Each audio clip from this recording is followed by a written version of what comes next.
her daughter will carry it, and her daughter will carry it. So it isn't a game anymore. It isn't a little box that you can press buttons and run around and have fun with. We are now seriously jeopardizing the future generations, for as long as there is a female line, of our children's children. And that is, to me, the most scariest aspect of all of this. All right, now if you've just tuned in, we're chatting to Barrie Trower, who is a retired British military intelligence scientist. For years and years he's worked in microwave and stealth warfare, and his particular expertise was on the impact of this radiation on health and brain functioning.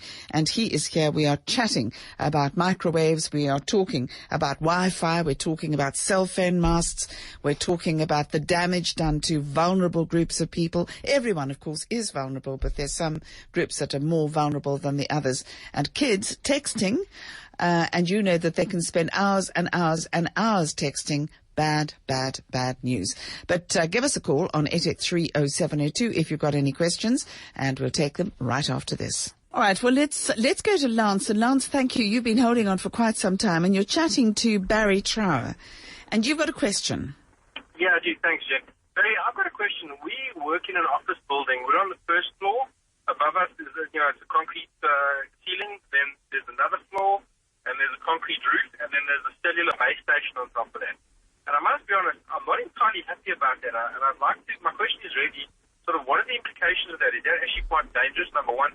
And number two, is there something we can actually do to our ceiling, like literally foil it and then earth the foil, something like that to actually reduce the radiation?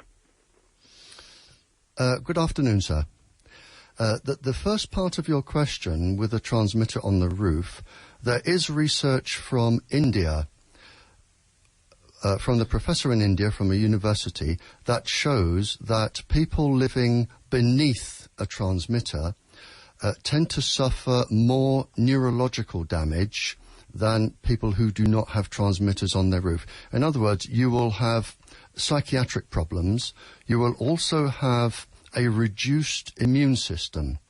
In other words, it could mean that you have more colds, more coughs, longer coughs, and your general health could deteriorate.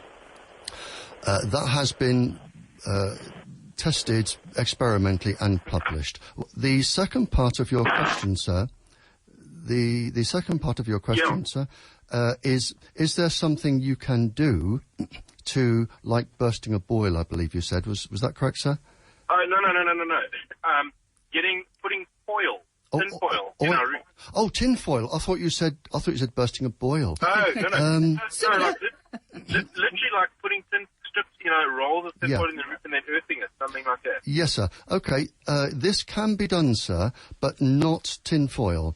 Tin foil actually has little microscopic holes and lets the radiation through and in fact focuses it.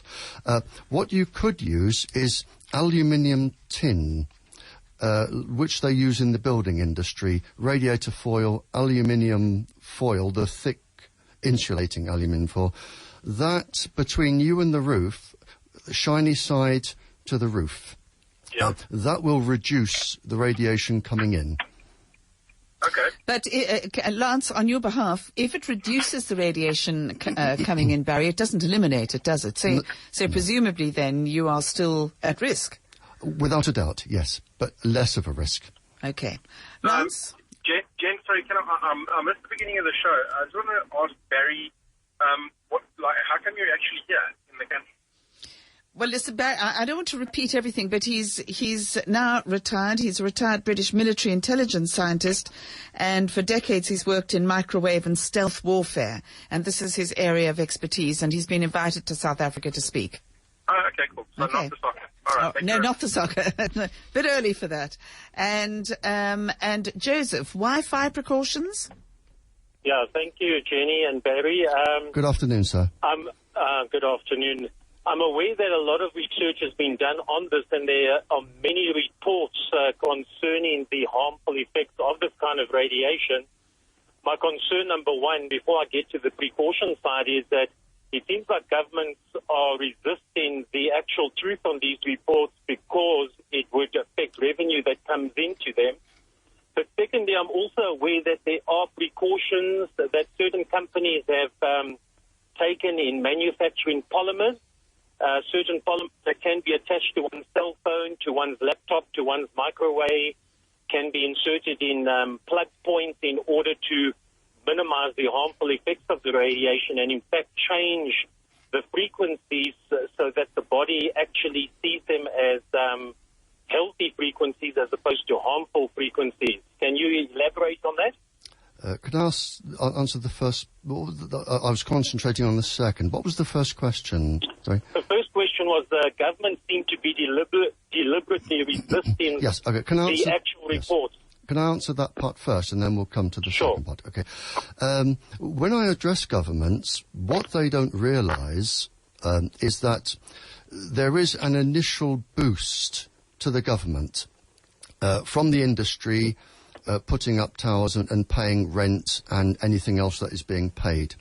But I was talking to a government just 2 weeks ago, and I said, can you really afford this system unregulated? And I'll tell you why, sir.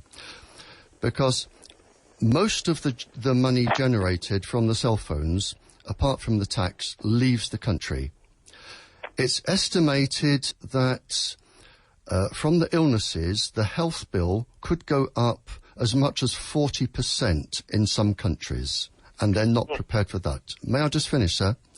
The third aspect of this, and this has been calculated by the Times, an editor in the Times, that the cost to the planet in making the pollinating insects sick that pollinate the plants that feed the planet, the cost could be as much as 33 trillion, that's million US dollars a year.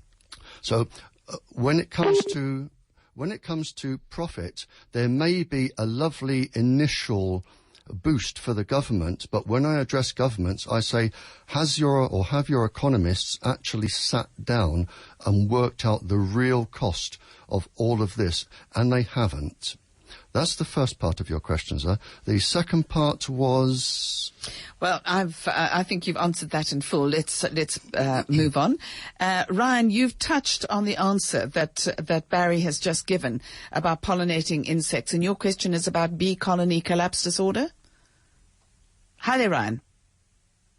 All right, Ryan from Gallimana asked the question about bees, which are in trouble, and that, of course, is pollination. That's what we're talking about. I could expand on that just one thing. Yes. I've done a lot of research on bees, and in fact, I gave a lecture just before I came to this country. The bees are, out of all of the insects, all of the animals that are affected, bees are affected worst. And the reason is that they are the size that the frequency of the microwaves can react with most. They have 3 different types of iron in their bodies that help them navigate. They use the Earth's magnetic field to navigate, but the microwaves going through the bees will remagnetize what they use for the Earth's magnetic field, so they are disorientated. And the other part, and this has been published in Nature, the planet's foremost scientific journal, they have found that the bees' visual navigation system, where they use the sun, that is also affected by all microwave frequencies. So the bottom line is bees will get lost, their immune systems will suffer, and then eventually whatever illness they come across, the varroa mite, anything, that will then take its course. But the bottom line here is that migratory insects, even ants, will be disorientated. All right, so give us a call, 883-0782. I've got a whole lot of questions I want to ask Barrie. And yes, they do revolve around cell phones, children, masts in playgrounds.